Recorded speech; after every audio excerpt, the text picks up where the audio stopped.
2. Oops. Elizabeth, would you mind helping me with the chat this evening? All right, thank you so much.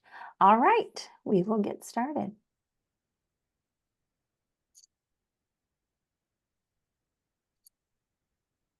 Can you see my screen? Thank you. All right, so we are here to talk about physical activity and self-management skills in the classroom and how to integrate those. So my name is Shana Klassen. I'm the project manager of health and physical education. Like I was telling Brenda, I worked in Edmond for 17 years. I have been in education total, I guess, let's see, 25 years this summer. And so about 6 years here at OSDE. So I'm excited to share all about physical activity and the importance of it in our students, but also ourselves. All right, so weather check-in. It was a pretty sunny day. So using the chat box, can you share how you're feeling using a weather words? So some examples are cloudy, sunny, stormy. How are we feeling tonight? We've fallen back. It's dark outside. That might affect how we're feeling. Liz, what do we got? We have sunny, overcast, that's me, sunny, cloudy. All right. Well, for those of you who are feeling cloudy, hopefully you can engage in some of these activities and mindfulness and revive you or maybe calm you down before you go back to and go to sleep, right? All right, so our learning objectives for tonight is we hope that you can recognize that incorporating brain energizers or boosters and mindfulness activities in the classroom can help your students focus, especially if they have some behavior concerns and they have trouble with self-regulation. We hope that you can at least find one strategy tonight that will help your students decompress and de-stress. So I want you all to think about your current classroom routines and then come off of mute or maybe put it in the chat. When do you feel like your students are the most restless, disengaged, or distracted?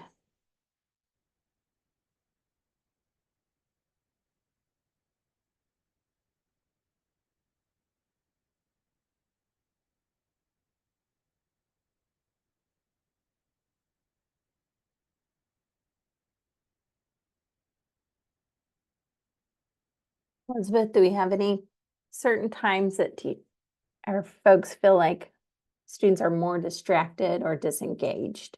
We do the afternoon, transition times, the last class of the day. Last class of the day. I understand that. I've been there, done that, right?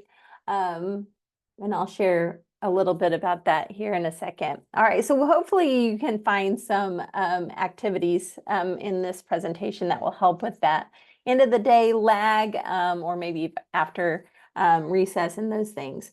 One of my favorite quotes is by John F. Kennedy that says, "Intelligence and skill can only function at the peak of their capacity when the body is healthy and strong." And so when we think about that, physical activity or physical health does have an impact on our academic achievement. And so we want to make sure our students are active, and if we can incorporate that into their classroom, then it will help them be healthy and ready to learn. So let's talk about the benefits of exercise. So, but exercise is especially beneficial in the morning. Is there any of you that like to exercise in the morning, or are you PM exercisers? Elizabeth? PM. PM. Okay. I used to be a morning exerciser, and then I've started going to the gym with my family members, and it works better for them in the evening. So I have transitioned over to evening as well.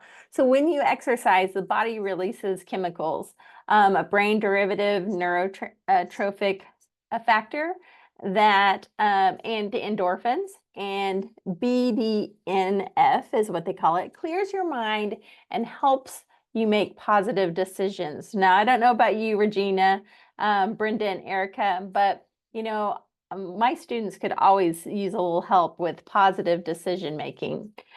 Endorphins also help minimize discomfort or pain when you are exercising, but they also provide feelings of pleasure and happiness. So when you're feeling a little cloudy, I guess get moving so that you can bring on those feelings of pleasure and happiness, right? All right, so how many days or how many minutes of physical activity is recommended each day? I'd like you all to guess. How many minutes of physical activity is recommended for not only our students, but also ourselves?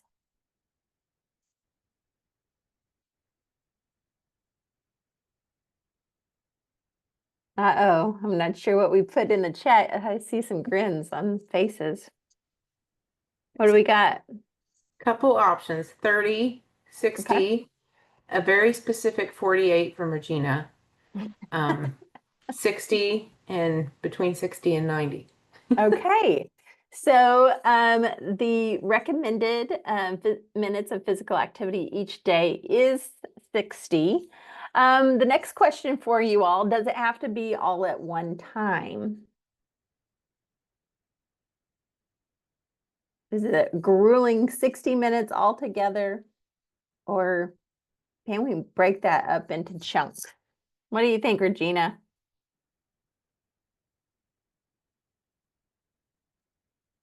I think you can break it up. Chunks, chunks. And that's Regina's husband there. He wants to chime in too. It is chunks. Yes, we can break it down into chunks. So if students get to school early, they can maybe walk on the track for 10, 15 minutes, and then maybe PE 30 minutes in there. So then we can just keep adding to that to help them achieve that 60 minutes. So you kind of have to think through that, right? How can we make time for physical activity in school with, our reading blocks, lunch, recess, going to specials? We really have to be intentional about incorporating that physical activity, because not every day do our students get PE, right? All right, so we're going to talk about brain boosters or brain energizers. A lot of times when I'm teaching teachers how to incorporate movement into their class, sometimes they feel a little maybe not as confident as having their students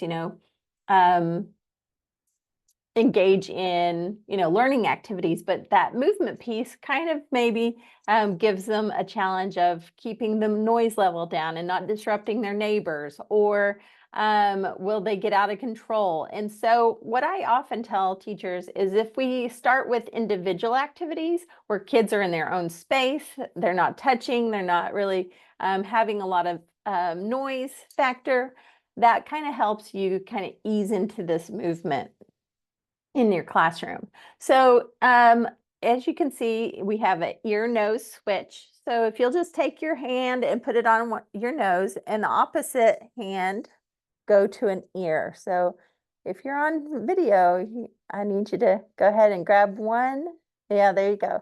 Now on switch, we're going to switch. The hand that was on the nose goes to the ear, and the hand that was on the ear goes to the nose. Switch, switch, switch, switch.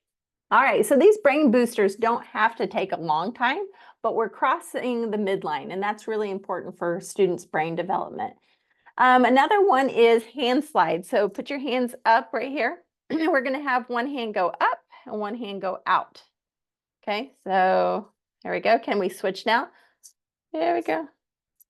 That's hand slide. Now, if you see that link down at the bottom of that under hand slide, that is a link to a document that has many individual challenges. So you can just do these real quick. It doesn't have to be 10, 15 minutes. They can just be real quick change of states to get their brain kind of moving, their blood flowing and back to academics, and kind of refreshes them and gets their attention and focus back on what they need to be doing. If you move into the partner activities next, we could do, if Regina was my partner, she'd have both hands up, and we could do skip counting. Regina, give me a number between 1 and 10. 3. 3. So I could cross over and tap Regina's hand and say 3 and then 6. And then she's going to add on to that total with adding 3. So Regina, you would cross over and give me a 9, 12. perfect 15, 18. We could go as long as we needed to. Depending on age, we could give, count by different numbers, or if we're working on a specific, by 5s or 10s or 8s or 9s or whatever your kids need a little extra help. That movement kind of helps with that reinforcement. You could also do spelling with that the same exact way. So it could be sight words, or it could be spelling words for that week. You could spell out. Doing that cross-lateral movement is really good for students.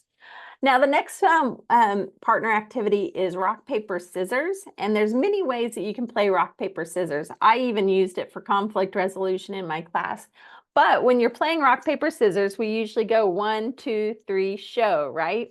So when on show, we can play normally with partners, but we could also play the Energizer Bunny way. And that is where you have your feet constantly moving or walking or marching or jogging in place while you play with your hands.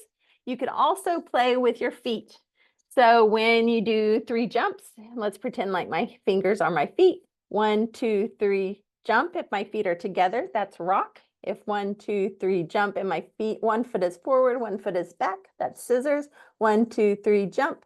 In a straddle, that would be paper. So you can play that way too, and that's kind of fun. You could play best out of 3, and then the students could go and find a new partner.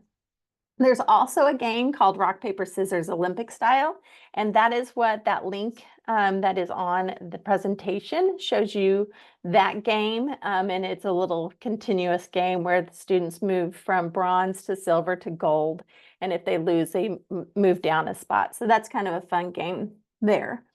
At the end of this presentation, I will provide you a link to the presentation so you can check out all of these links. Now, the next one is a group activity called warm or cold. Let's say that Elizabeth has brought something really cool for show and tell. So we would ask Elizabeth to step outside of the classroom. We would hide her show and tell object. And when she comes back into the room, the students, when she got close to that object, they would jog in place, or they would, if she was moving away from that object, they could do squats to show that she is indeed getting hot or cold, okay? The next one is called rainstorm. Do you all remember where the rainstorm, where you rub your hands, and that is our wind? Everybody do it with me. Here's some wind. Oh, some light rain. We've got some snaps. Oh, the heavy rain, so we're tapping our thighs or our legs. Oh, it's thundering. Now we're stomping. Okay, so that would be how you could do that individually. But if you wanted to do it as a group, you could make a circle. Everyone could turn in one direction, so you're facing your partners, the person in front of your back, and you could rub their back as the wind. You could use fingers as the light rain, maybe all 10 fingers as the heavy rain, and then use flat hands as the thunder and lightning. It actually kind of is relaxing when someone is doing that nice and gentle. So you would just make sure that your students are being polite in their touches. All right, we're going to move on to mindfulness. How many of you practice mindfulness? When we're talking about mindfulness, it's just like doing maybe counting your breath to calm down.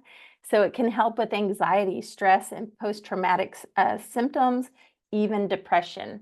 So when you do this with your students, it's not only helping them learn self-management skills, but it's also helping you because an unregulated adult cannot help an unregulated student regulate, right? So let's talk about the components of mindfulness. There are 3 components, that is focus, open monitoring, and attitude. So when we're focusing on our breathing, we're just focusing on that one moment in time. Maybe it's a body sensation, maybe it's walking or another tangible activity. It can be even mindful eating where you put it on your mouth. Now, Brenda, you're from Edmond. So a few years ago, we had a doctor come to convocation and he had us put actually, he gave us all chocolate Hershey Kisses. And at first we were supposed to just look at the Hershey Kiss. We were supposed to look at the packaging. We could smell it. And then we finally got to unwrap it and we put it on our tongue. Brenda, do you remember this experience? Maybe she doesn't because I have that memory of an elephant. That's what Elizabeth tells me. Anyways, we put our chocolate on our tongue and we didn't eat it. We didn't chomp it down. We let it sit there and we paid attention to the flavors and the smells. And then we finally got to eat it. But we were in that moment focusing on the smells, the taste and the sights of that chocolate. Open monitoring means we're noticing what's going on the inside experience and on the outside that arises at each moment. And attitude's a huge one with mindfulness. Our students and adults have to be open, non-judgmental, kind of a curious kind of attitude as we're experiencing this. And you'll maybe notice the more that you do these activities with students, the more comfortable they get, because sometimes they can be a little bit self-conscious about trying it at first, or they might be embarrassed about what their friends are thinking or doing. So let's talk about mental drift. How many of your minds drift? Maybe that squirrel kind of, oh, my mind goes here, my mind goes there. Yep, Regina, you know that's me. I have the drifting mind. You maybe even had that while I was asking that question. You had some mind drift. But know that mind drift is normal. But when we are practicing mindfulness, we really have to key in on focusing. And so during stressful times for us and our students, mindful drifting can occur more often. So you kind of have to pay attention to that as you're teaching, right? Your teacher, you can just watch your students' faces and you can see that mental drift sometimes. But we're trying to teach them how to refocus. Some people explain this as a thought parade. So if we are at a 4th of July parade and a float comes by, we watch it. We might even say, ooh, look, it's Snoopy on this float. And then we watch Snoopy move on. So it's kind of the same thing. So if Elizabeth's drifting off right now and she's thinking about, oh, I don't know what I'm making for lunch tomorrow. She might be, did I catch you in what you were thinking about? That would be awesome. Now she might like label it, oh, I don't need to think about lunch right now. I have a couple hours before I have to do that. So I'm going to name it. Lunch is not now, so I need to focus on what I am doing presently. So we call that a thought parade. There's also a link to a video called the Mind Jar that can be really helpful for students too. All right, so techniques of mindfulness. Mindful breathing. So right where you are sitting, I'd like you to sit in your chair with your feet flat on the floor and make sure your back is nice and straight in an upright position. Your hands can be folded in your lap or placed on your knees or a table out in front of you, just kind of where you feel comfortable. Now, some people, when you do this, they like to have their eyes closed. Others and other students don't really like their eyes closed. So I just encourage them to focus on a fixed spot, like on the floor or somewhere in front of them. So what we're going to do is we're just going to focus on our breathing. We're going to breathe 4 seconds in and 4 seconds out. Ready? In, 2, 3, 4. Out, 2, 3, 4. In, 2, 3, 4. Out, 2, 3, 4. And that's really, really simple of just counting your breaths, but some people forget to breathe. And it really does kind of, when we're not breathing, if we're uptight or stressed, if we just take several deep breaths, we can calm our nervous system down. Another thing that people do is, you know, the little windmill kind of things that on a stick and you kind of blow them and they twirl around. You can pretend like you have one of those and blow 2, 3, 4, and then breathe in 2, 3, 4. You could also do the hot air balloon where you go up and circle around for 4 and then come back down. So there's all sorts of techniques for breathing, mindful breathing, and those are just a couple. Headspace app is also a good one for mindful breathing. We could also do mindful stretching. So stretching is not only great for the body, but it also relieves tension. So everybody just stretch up, 2, 3, 4, and relax your arms, 2, 3, 4. So you could do different stretches if your arms are a little tight, or a lot of times we carry stress in our neck and our shoulders. So we could tilt our head over and look to the opposite direction while we're counting our breaths. So we're breathing in and out. And then switch to the other side and out. So just making sure we're taking that time to breathe and stretch. The last one we'll talk about a technique is mindful walking. So some people do this and walk through nature and listen to the birds or whatever they hear and pay really close attention to the things they see, the things they hear. Right now, if I'm really quiet, I can hear the TV in the other room. And I can also hear cars in the distance because it sounds like somebody's peeling their tires or revving their engine or something. So just being very mindful of what's going on around us. You can do that inside in the hallway. You could do that outside on a path. Maybe you have a path or a track, or just freestyle out in nature. You can even incorporate technology by using one of those apps, or kind of where it's kind of just helping you stay in that moment. One other thing that I'd like to talk to you all about is full body relaxation techniques. I usually use this after a PE class. We've, you know, exerted a lot of energy. We have high energy, and now we've got to calm back down to go back to class so that the students can learn.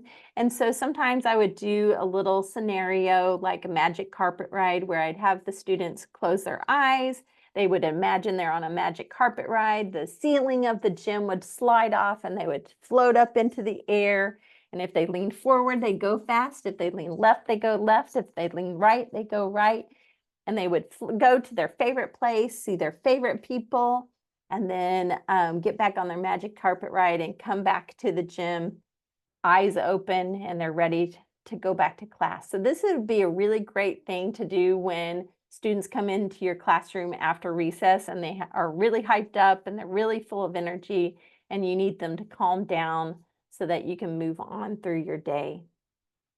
So these are different techniques, but this video that is on this slide kind of guides you through that meditation or kind of calming activity. All right, so let's think about how could consistent physical activity and mindful breaks or mindfulness breaks contribute to a positive classroom environment and improve learning outcomes.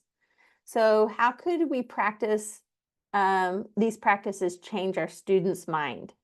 If we look at it with the weather check-in, using the chat, share how a brain booster or mindfulness activity could help make our students feel differently using a weather word. So some examples are listed above: sunny, calm breeze, or stormy. Because we all know sometimes they come to us in the morning and they're not calm and sunny. they can be stormy.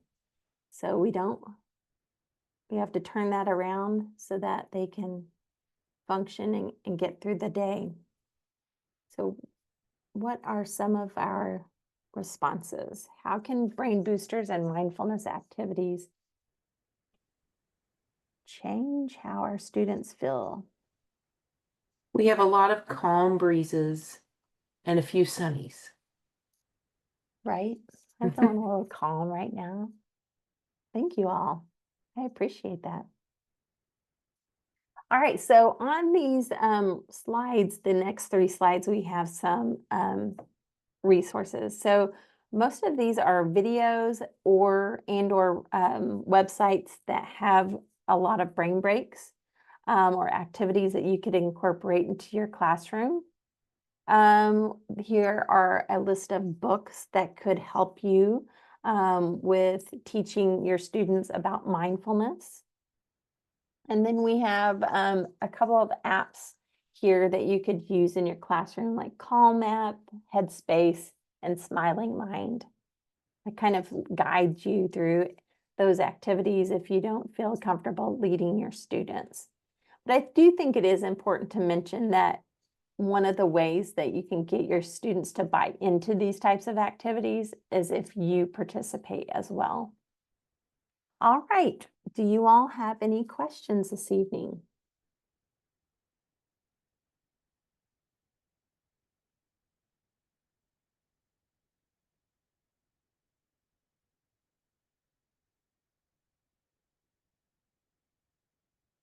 So as a reminder, my name is Shana Klassen, and here's my contact information. So if you go home or you go to work tomorrow and you're like, oh, I should have asked Shana this, please don't hesitate to email me, and I'm here to help. And I would love to have you answer any of your questions, provide any resources, but you also, I promise to give you the presentation link.